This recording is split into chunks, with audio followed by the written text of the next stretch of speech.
Aqui fica a região de Santana. Eu moro aqui, quer dizer, moro no bairro do Jardim São Paulo.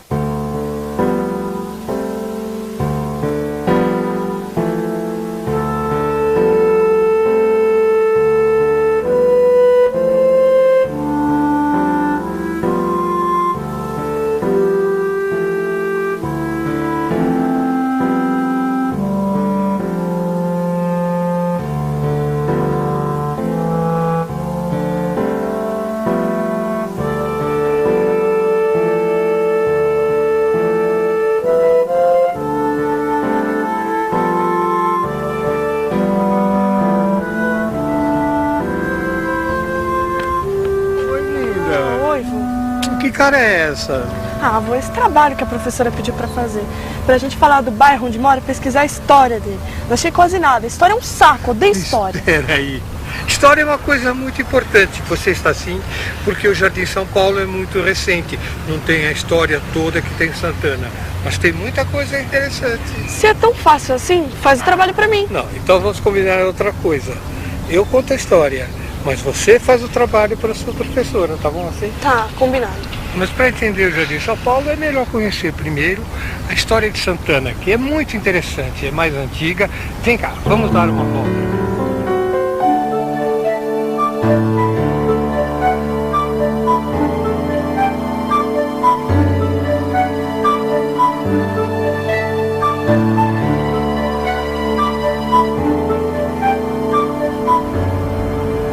Olhando hoje, é até difícil imaginar como era São Paulo na época de sua fundação.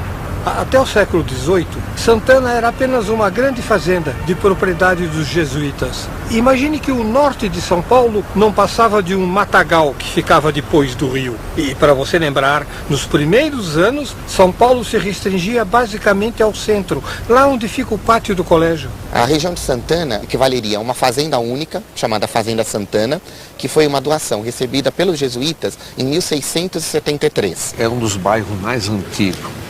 Início da fundação de São Paulo. Já nessa época, os jesuítas afirmavam que no seu pedido de doação, que as terras aqui eram imprestáveis e alagadiças. O povoamento de Santana foi bem lento. Só a partir do século XIX é que a região progrediu. E uma das condições para isso ocorrer foi o uso do transporte animal, para vencer a topografia acidentada de Santana. E mesmo assim, foi preciso primeiro construir uma ponte ligando Santana ao centro para que todo esse desenvolvimento acontecesse. Ah, essa eu sei, a Ponte das Bandeiras. Não, a Ponte das Bandeiras veio bem depois. Antes havia a Ponte Grande. A marca de construção principal da região de Santana se deu em 1700, com a formação da Ponte Grande. Ela servia não só para passagem humana, mas para passagem de gado. E devido à passagem do gado e ao excesso de chuvas na região, constantemente ela estava depredada ou sofrendo inundações. Daí é que nós podemos deduzir que as enchentes de São Paulo existem muito antes do que nós. A região da Ponte Grande era uma área alagadiça, um verdadeiro pântano. Então faz muito tempo que tem alagamento por aqui. Pois é. E essa área aqui eram lagoas de extração de areia. E meu sogro havia adquirido um pedaço dessa lagoa e meu marido, vindo a possibilidade de ocupar essa área, começou um trabalho de aterrar essas lagoas. Sabia que naquela época os moradores de Santana eram considerados caipiras? Peraí, vô, caipiras? Isso mesmo. Até 1930, mais ou menos, aqui era chamada de colônia mesmo. Era uma área não urbana, mas era uma área ainda que tinha muita coisa de melhoramentos que não era possível. Mas voltemos um pouco à história. Lembra de José Bonifácio de Andrade Silva? O patrono da Independência. Esse mesmo. A sede da Fazenda Santana servia de residência à família dos Andradas. Sabe a rua Alfredo Pujol, aonde tem o quartel do Exército? CPOR, lógico que sei. Lá era a sede da Fazenda Santana. Foi lá que José Bonifácio escreveu o texto do famoso Dia do Fico. Ai, isso eu lembro. Quando Dom Pedro decidiu ficar aqui no Brasil, ao invés de retornar a Portugal, pouco tempo depois declarou a independência em 1822. Mas quer dizer então que foi ali? Exatamente. Olha o Dom Pedro II atravessando a Ponte Grande com a sua comitiva. Mas então era assim antes de ter a Ponte das Bandeiras? Era assim até quase metade do século passado. A Ponte das Bandeiras só foi possível construir depois da retificação do Tietê. Por ser caudaloso, ele era cheio de curvas. Então, por necessidade de funcionamento dessa cidade, ele teve que ser retificado. Mas a retificação deveria criar a vazão primitiva do rio. Então, ele foi alargado. A Ponte das Bandeiras nasceu com uma simbologia em homenagem aos bandeirantes, um marco histórico para a cidade de São Paulo e uma via de ligação com a Zona Norte. A Ponte das Bandeiras foi inaugurada em 1942, numa estrutura de concreto armado, de cerca de 120 metros de comprimento por 33 de largura. Repare como a região próxima da Ponte das Bandeiras era bem diferente. Nossa, era bem diferente mesmo. Não tinha ainda imaginado de ter nem o Anhembi existia. Pois é, em pouco mais de meio século, o povoamento mudou muito a paisagem de São Paulo. O crescimento de Santana também se deu com a vinda da Light aqui para São Paulo. Porque todo o transporte que existia na época, evidentemente, era através de tração animal. Na época só tinha esse tipo de transporte? Nessa época era na base do cavalo, do boi, do burro. Mas esse transporte de bondes se dava praticamente no centro da cidade.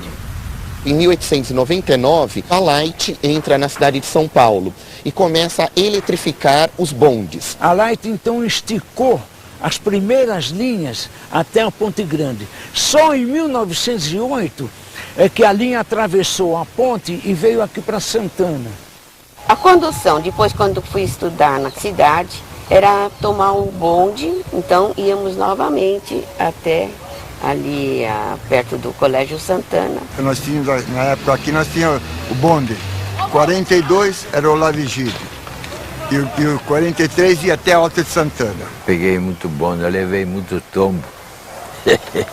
Mas era o povo que Deus me deu, era uma tristeza a condução. E eu ficava no estribo, eu estava em cima de dois, me segurando a marmita, né? Vinha aqueles caminhões de leite de manhã, e para mim aquilo ia me pegar. Joguei fora a marmita, me agarrei, subi, porque senão o ônibus me pegava, o caminhão me pegava. Nessa época já vinha para Santana a estrada de ferro da Cantareira. Então os bondes da Light paravam todos lá embaixo na Voluntários da Pátria, na rua Olavo Egídio. E tinha os trenzinhos também, da Cantareira, que ia até o Horto Florestal, e tinha um que passava ali embaixo, perto da penitenciária, e tinha uma estação chamada Areal.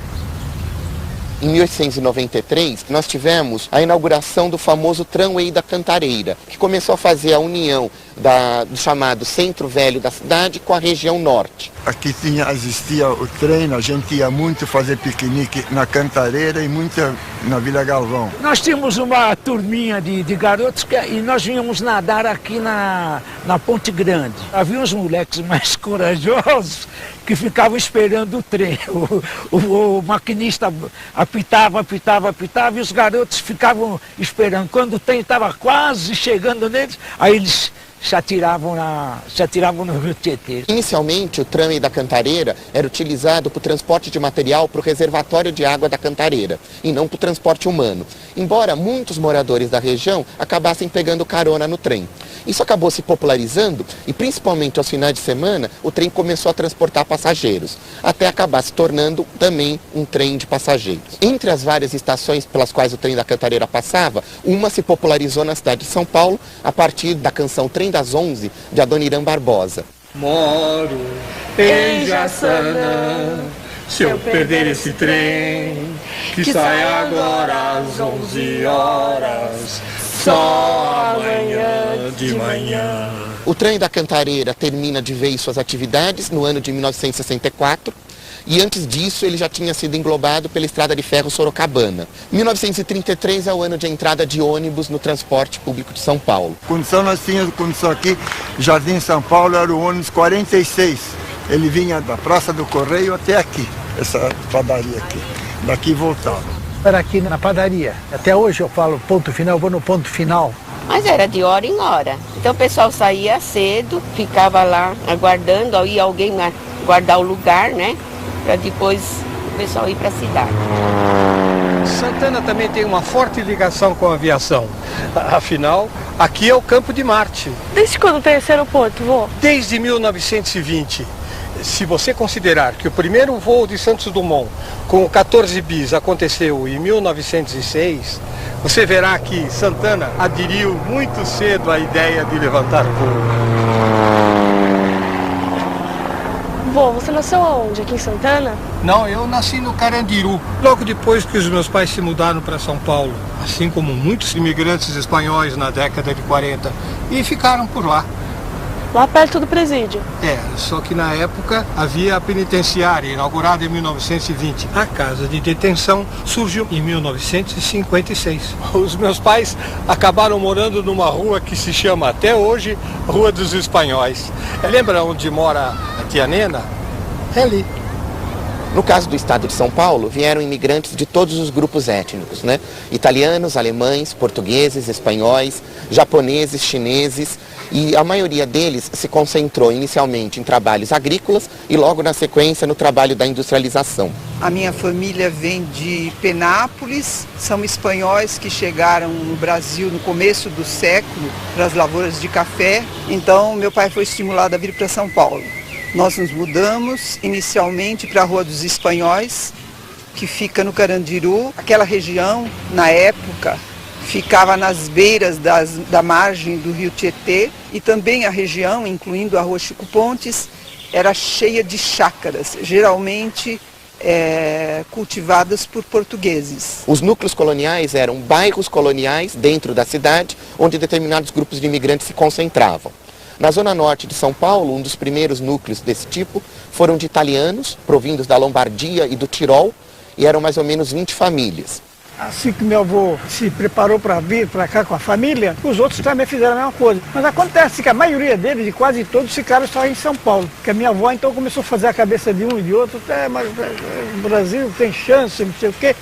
Chegando em Santos, desembarcaram todos e ficaram aqui. E um dia convidaram o meu avô para ele vir ver umas terras aqui em Santana. E meu avô veio para cá e viu as terras, gostou e fechou o negócio assim com palavra. E os outros também, né, se dedicaram à lavoura, principalmente de chácaras, de verduras, e toda a produção deles praticamente que eles faziam era para essas firmas que abasteciam os navios do Porto de Santos e do Rio de Janeiro, né? Interessante esse negócio de imigração, né? Tá, peraí, vô. Carandiru, Tucuruvi, Vila Guilherme. Se eu for pensar, ainda tem o bairro que meu pai nasceu. Onde é que meu pai nasceu mesmo? Em Vila Gustavo. Lá já é entre Tucuruvi e Carandiru. Tô meio confusa com tanto bairro. É que no começo tudo isso aqui era uma região única. Os bairros foram surgindo aos poucos, com o progresso. Primeiro veio a Ponte Grande, depois, com o avanço do transporte, surgiram moradias e novas ruas, a partir de uma rua principal, que é a Voluntários da Pátria. Essa eu conheço. A região norte de São Paulo é composta por vários distritos, dentre os quais se destaca o de Santana.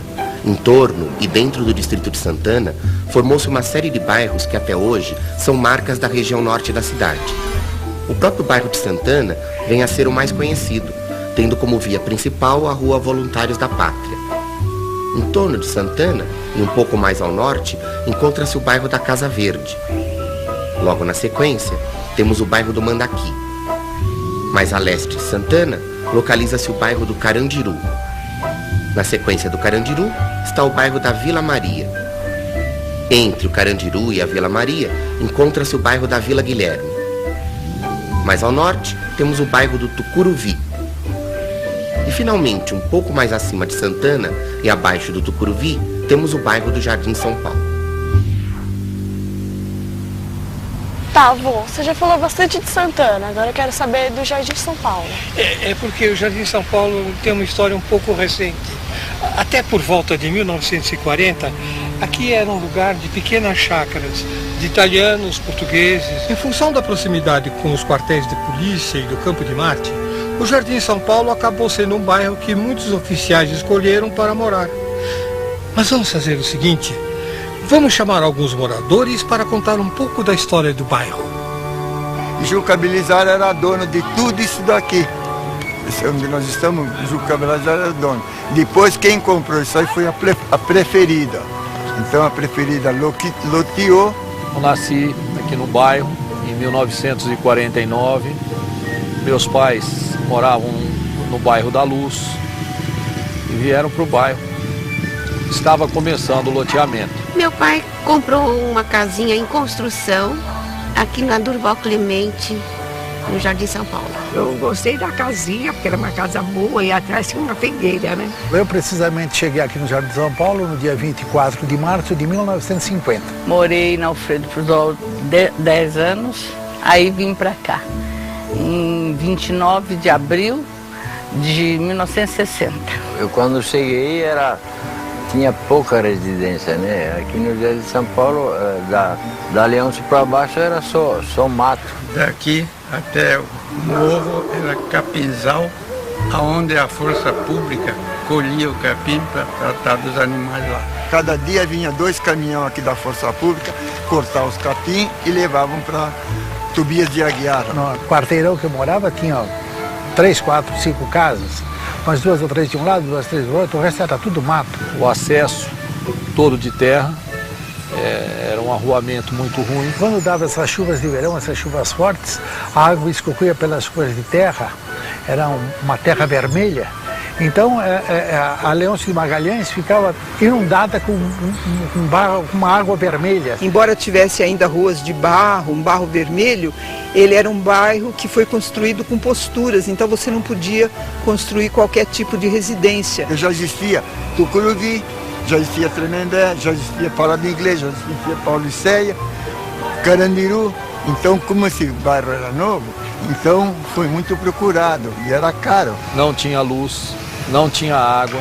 As ruas não eram iluminadas, então a gente voltava correndo, né? Porque já era tarde, 7 horas da noite. Eu fui na inauguração, que nesse terreno, esse senhor tinha as cabras, ele tinha as cabras, lá tinha jabuticabeira, e a inauguração foi lá, a inauguração da luz. Então chegávamos aqui, já estava faltando água. Faltava água aqui no Jardim São Paulo, uma coisa incrível. A única coisa que tinha aqui era o mirante.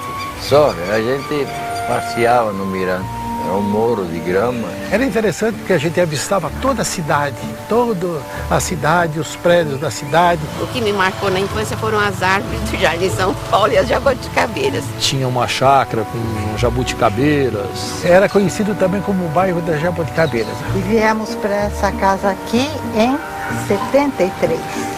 Foi quando nós viemos morar aqui. Eu descobri uma casa na rua Cataguases. E foi essa casa que eu comprei, ela era muito velha, mas nós reformamos. E ela tinha uma vantagem, porque ela ficava na rua do Colégio Jardim São Paulo. Então, para o meu filho pequenininho, já era uma segurança dele ter onde ele estudar num bom colégio. Esta rua não era calçada, não podia passar carro, não podia passar nada aqui. O único calçamento que existia era a Avenida Leôncio de Magalhães, e a então rua antiga Jardim São Paulo. O calçamento da rua da Leôncio de Magalhães, que era a principal, era um calçamento de paralelepípedo só no meio da rua. O acostamento era de terra. Nessa época o ônibus só circulava até aqui o alto. A condução era bem difícil. Era difícil porque não tinha ainda ônibus elétrico naquela ocasião. Isso já vamos dizer... em 50 mais ou menos, né? Teve as dificuldades de condução. Por volta de 1954, 55 é que esse ônibus foi parar aonde se tornou o ponto final, famoso do Jardim São Paulo, na padaria Novo Mundo. Mas era um bairro muito tranquilo, muito calmo, ele não era tão adensado como ele é hoje. Aí começou a crescer Jardim São Paulo.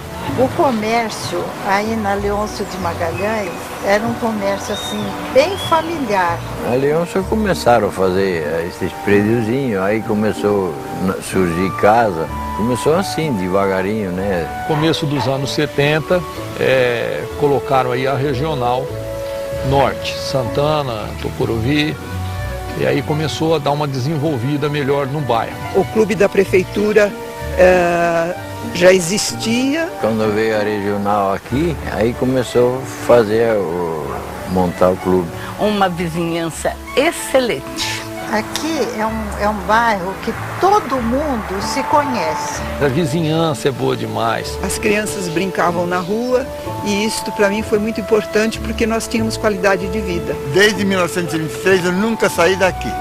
Nunca saí daqui. Eu não troco o Jardim São Paulo por nada do mundo. Tem tudo aqui no bairro. Falta nada. E o metrô, né, que facilita bastante o transporte. E o metrô, vô? Primeiro veio a Estação Santana, né? Quando que ela começou a funcionar? O metrô começou a ser construído de Santana ao Jabaquara em 1968. Ficou pronto em 1974. Em 1975, o metrô de Santana foi interligado e começou a funcionar também. E o metrô de São Paulo? É verdade que antes tinha um prédio enorme aqui? Ah, o seu pai lhe contou, Pois ele esteve até na inauguração, é verdade. Aqui havia um grande prédio da administração regional de Santana e Tucuruvi. Depois, o prédio foi implodido para a construção da linha. Implodido que nem a casa de detenção no Carandiru. Exatamente. E no seu lugar nasceu a estação do metrô do Jardim São Paulo. E tudo passa por aqui, pela Leôncio de Magalhães? A Leôncio de Magalhães está para o Jardim São Paulo, assim como o Voluntários da Pátria está para Santana. E por falar em Santana, vamos comer uns churros? Demorou, mas sem canela, vô. Sem canela.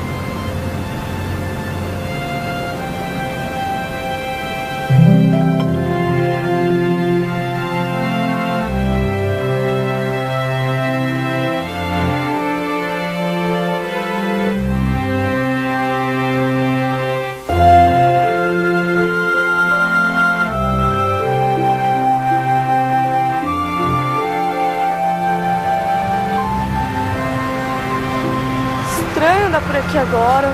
O que é estranho? Sei lá, depois de todas essas histórias que você contou, a gente começa a ver as coisas de outro jeito, sabe? As ruas, os lugares, parece que tudo tem um pouquinho de história. Bem-vindo ao mundo da história. Eu acho que o que a sua professora queria, quando pediu para você contar a história do bairro, era que você percebesse que, na realidade, a história é construída no dia a dia. Ela é fruto da vivência das pessoas, como as que contaram aqui as suas histórias.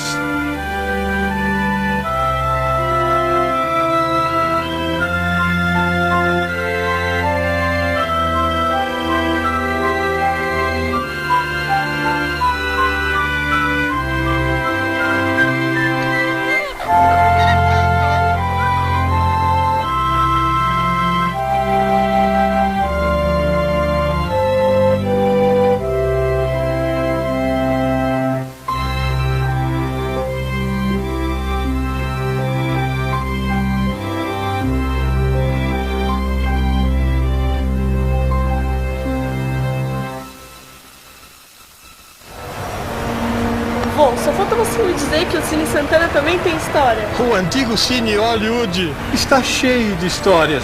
Você nem imagine, é um dos cinemas mais antigos de São Paulo. Nós vamos entrando, senão nós vamos perder uma outra história.